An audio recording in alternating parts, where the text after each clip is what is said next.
Did you brush your hair? Kinda. Hello everybody, welcome to 54 Nights RV. This is part 2 of our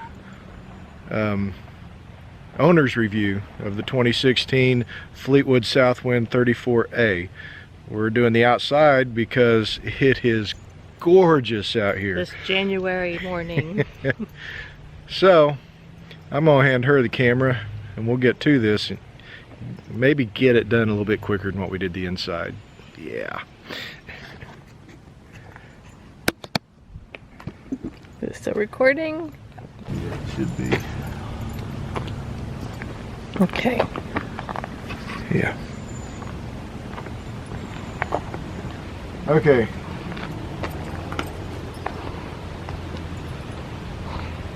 One of the small annoyances, and there's two of them right here with the front of the coach that kind of annoy me. Wait, there's two annoyances in the front of the coach. You and I are in front of the coach. Yeah, okay, there is that. Somebody did say they loathed this. Oh, that hurts. Yeah, they misspelled loathe. Hey, this hood is, the hood latch system is silly.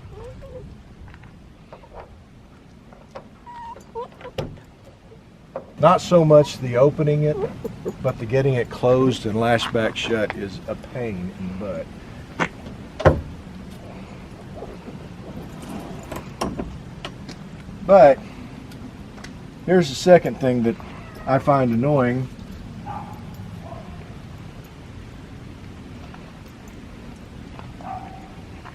But first I have to find it again. You would think I never did this. The oil fill is back here. Okay. When you're trying to put quarts of oil into the motor, really? You're going to build the body around so that you can't hardly get oil into the motor? Oh boy. It's not really annoying right now, but it becomes excessively annoying when I change the oil in this thing, which I need to do within the next couple of weeks.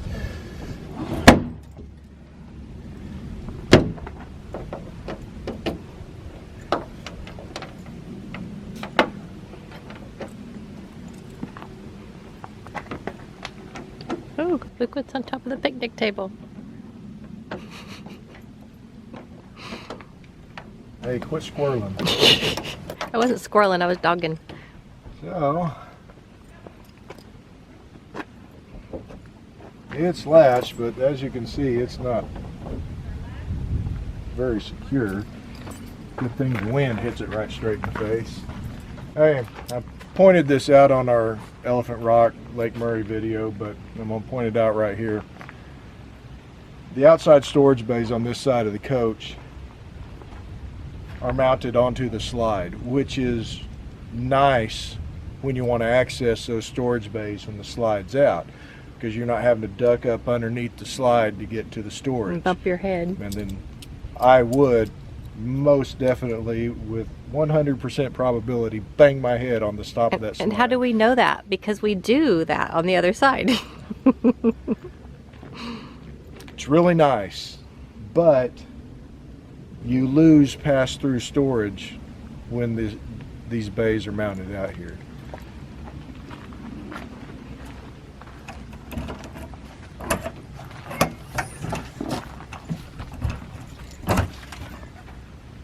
Yep. That one's not going to come up. Which means this one's not going to come up either, so I'm not even going to bother. We call this side of the coach our adventure side.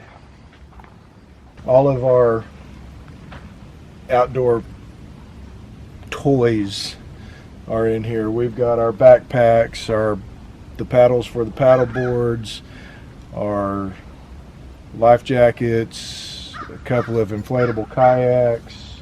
I think our helmets for our bikes. Helmets for the bikes, the beach umbrella, just all sorts of outdoor stuff.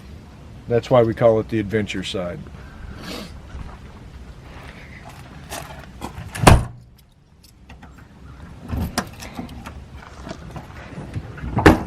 And why do you not store the toolbox on this side?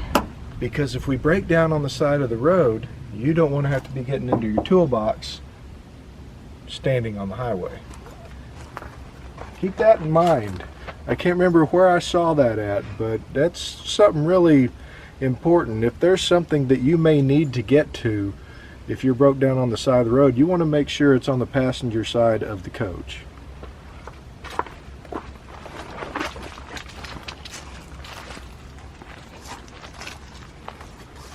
Then we have the wet bay.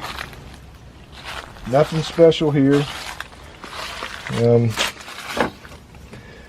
It has a black tank flush on it, which is really nice. We have a 110 outlet here, got the spot to run the cable into, and this is also a nice, really good, convenient feature where I can turn the water pump on and off from right here.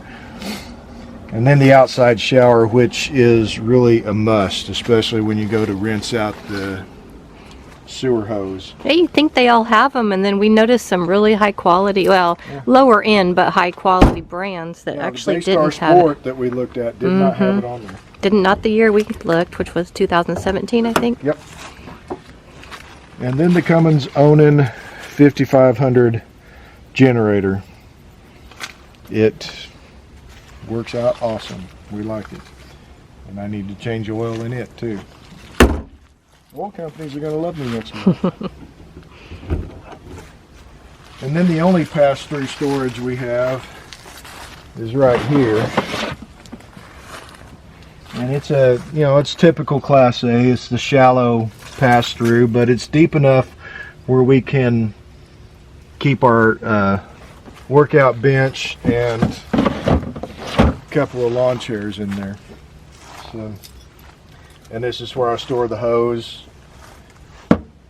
This tote has the sewer hose in it. This tote has extra power cords, a 50 amp extension cord, and some regular 120 extension cords, and a couple of adapter plugs.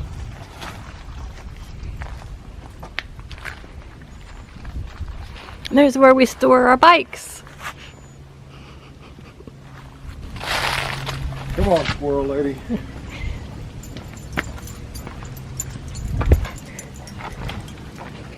Did you want to go over your towing stuff? No, I was doing the RV. Alright. Nope. Here's our head thumper right here. Now a lot of people will put the pool noodles, cut a pool noodle and put it around the corner of the slide out. We're not that smart. Because we've hit our head too many times. Get in here. No, actually, our height, I don't know that the pool noodles would help us a whole lot, and then it's just something extra. Well, and I tend to run into that part, which pool noodle wouldn't help. Just walk around the corner and just run flat into it. Yeah. Hey, if you want to hit your head on video, that would be a nice touch. Yeah, I think I'll pass. Here's the other side of the pass-through storage. As you can see, it's pretty well packed. We have our rug and the doggy cot and a couple of chairs for the grandkids, even an extra little cooler in there, and our little round table we set up. We didn't set up anything this weekend. No, it was kind of cold when we got here. I don't think we were really thinking of sitting outside. And then the only outside stuff we did was the bike ride. Another small storage bay. The inverter is actually in here, or the surge protector, whichever the one that is. But we keep our little grill in there and all our extra propane canisters, and you can see some spare firewood. But we don't keep our little boy in there.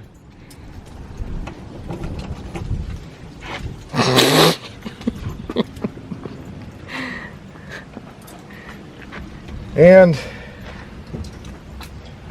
more tension rods. More tension rods, go figure. She keeps her fence equipment in here, and the ladder so that we can get to the top of the Subaru. Most of our dumbbells, she still rides in the passenger seat.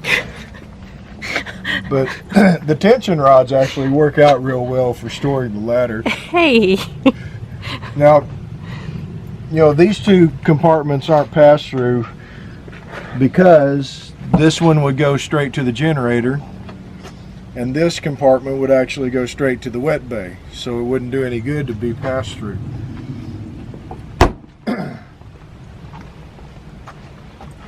And then our Atwood not so on-demand hot water heater, and I did a video about that one. Our source of frustration. Yeah. This bay here will keep the toolbox, cordless drill, and windshield washer fluid, and a mop bucket, and other, just a battery charger and some other goodies. And by the way, we have a switch inside for the bay lights. It's not one of those where the door opens and the bay light comes on. We have a switch and they all turn on. Yeah. Or if you turn them all off and then leave that switch on, then you have to turn them on when you open up the door, but it's just as easy to leave them all on and turn that utility light on. And here's where the water filter is, and also the water pump, which makes sense that we have our water shoes and rain jackets. See, I didn't we are realize organized. you did that. And the extremely important 7. Keep that with you. So Oh yeah, there was a state park in Alabama, near where the Battleship Museum is. Meir State Park, I think is what it was. They've got a lot of ants, and the best way to keep the ants out of your RV was to put the 7 dust around every point that comes in contact with the ground.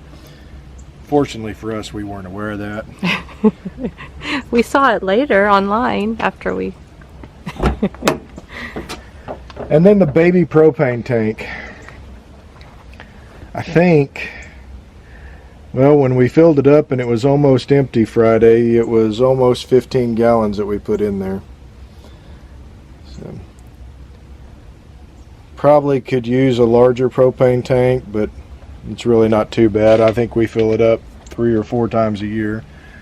So, and then all the other electrical goodies. And here is my final point of contention with this motorhome, and from what I understand, it's not exclusive to Fleetwood products. Other manufacturers do the same thing. There's a fuse panel right here, and there's some other external fuses here. Okay, inside the coach, in the bedroom, is a breaker panel.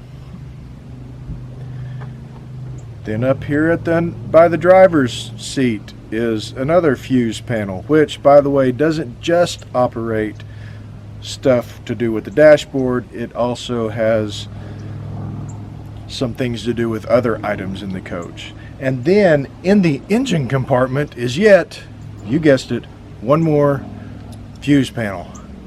So we've got 4 different spots that you have to go to troubleshoot electrical issues. Why?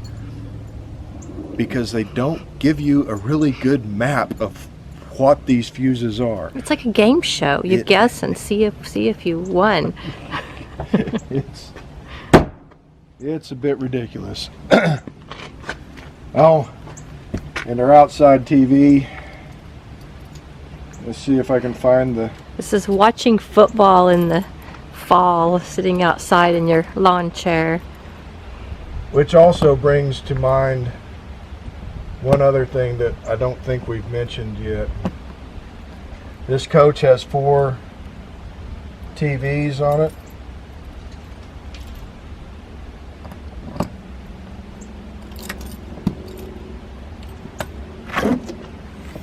That's a nice TV. Got a stereo, puts out really good sound. This coach has 4 TVs in it. This one, the one in the living room, the one in the bedroom, and the one over the cab. The one over the cab and the one in the living room, we can watch Dish on those two or the Blu-ray player. This one here and the one in the bedroom are tied together, so you have to have a separate Dish receiver in the bedroom and a separate Blu-ray player or DVD player in the bedroom to tie it to this TV. So if you're watching something in the living room, you can't expect to turn this on and watch the same thing if you're watching it on Blu-ray. Little things they don't tell you about. You just kind of assume that all the TVs are kind of tied together, but they're not. It's two different circuits, I guess, for lack of a better term. So, you know, little questions like that you might want to ask so that you understand when you get home and you're wanting to set it up for camping. You know that you're going to need a second receiver for your DirecTV or your Dish Network, whatever, so that you can watch it out here on this TV. We haven't done that. It's not that important to us. A little bit of a pain though. It is a bit of a pain. Okay, so this camera likes to just stop recording after so long. I need to go into the settings and figure it out, but just in case it cut off before I got done explaining everything about the two TVs, here's Cliff Notes version. Two TVs up front, the living area and the one over the cab are on the same circuit. The one in the bedroom and then the one outside are on a different circuit. If you want to watch satellite TV, you need two receivers, one for the bedroom, one for above the cab. If you want to watch Blu-ray movie outside, you have to watch it from the Blu-ray player in the bedroom, which makes it difficult to pause it because nobody's quite tall enough to hold the remote up through the window. Maybe we need a stepladder for pausing the movie. Anyway, guys, like we said in the previous video, there's a few nitpicky things we like to pick on about this coach, but we really enjoy it. We like it. We are very happy that we bought it. And we have an awning that comes out. It's the kind that you can turn off. It automatically goes in, but you can actually turn it off. So if it's being too sensitive, you can turn it off. I wouldn't suggest leaving the sensitivity off. No, but if you're out here sitting under the awning and it's being a little too sensitive, kind of like, your niece or something, you can turn the sensitivity off. Wow, that would be such an awesome function. Oh, never mind, sorry. For your family members? Your neighbors? But yeah, don't turn that function off when you're going to be away from the RV. You may end up coming back to an awning draped across the roof of your rig. But like I was saying, we really like this rig. There are some nitpicky things, but we really like it. We are very glad we bought it. Yes, we would buy another one. So, with that being said, hope you enjoyed it.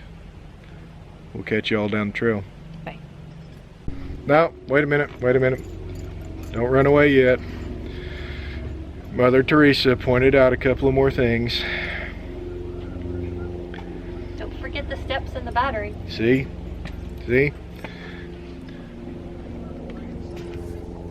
So the steps, they're quickie steps. You're going to find them on almost every coach out there. They are dysfunctional steps. Like maybe some of your stepbrothers. Yeah, they will. I'm sure if you've seen our Florida trip videos, we had some issues with the steps. It's kind of an ongoing issue. Ever since we bought this coach, these steps have been persicony. Is that a word? Okay. They just stop working. Fortunately, they stop working when they're in, so we're not driving down the road with them out. That's true. I never thought of that. Yeah. It's kind of a pain. That's why we have the step ladder, actually, is because these steps just decide to stop working. There are some tricks out there on the internet about how to get it functioning again. Unfortunately, when it stops functioning, I can't get to the motor because the steps are covering the motor. And could be a problem. And then when they're working, I don't think about it. If you have physical mobility issues, you can't get in there without the steps. I mean, it's hard. It really is. Yeah. It's a long distance. But I have to climb under and tap it and bang it and unplug it and tap it and bang it and plug it back in and tap it and bang it and unplug it. Still usually nothing happens. Yeah. Eventually it just starts working on its own again. The other issue that I have is the location of the house batteries. There they are. Can you see them? Yeah, neither can I. You have to remove this plate and this step. These monster screws that no screwdriver actually fits. I'm actually going to make a tool for those. I say they don't fit. It's the ones with the fattest heads are usually short, and you can't get a good grip on them. Pain in the rear to pull, and unfortunately the batteries underneath there need maintenance.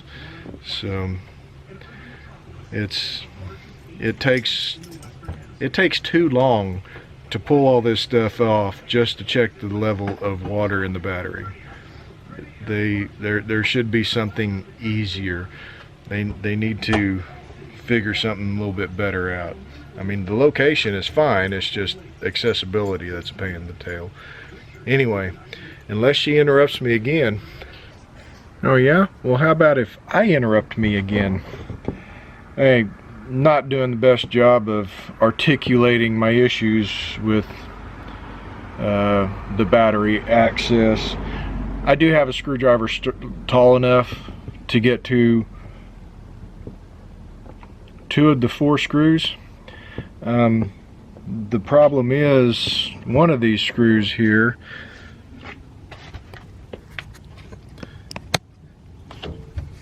you can see the door gets in the way of using a screwdriver long enough to get to it. So I end up having to use a short screwdriver and trying to get my fat fingers in here to turn that screw. That one's the biggest pain in the rear end. This one, not quite so bad. It is still a little difficult to keep a screwdriver on it. But that's what I was trying to say at the lake. But did you mention the camera on the mirrors? I knew I could come up with something. The side mirrors, some people don't like them.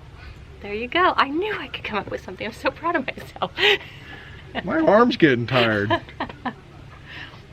I actually like the side view mirrors, and they are mounted in the mirror themselves. The camera in the mirror. You know, the cameras are mounted in the mirrors themselves, and I didn't think that I would use them, but I have found once I got used to them, I use that camera a lot.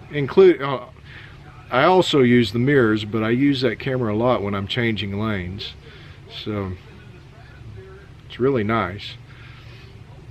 And you have to have stickers on the slide out. Yeah, I already showed those. Okay. I win that Wait, one. there's something else. No, there's nothing else. Okay. There's fine. nothing else. All right, We're out of here. We'll catch you guys later. Bye.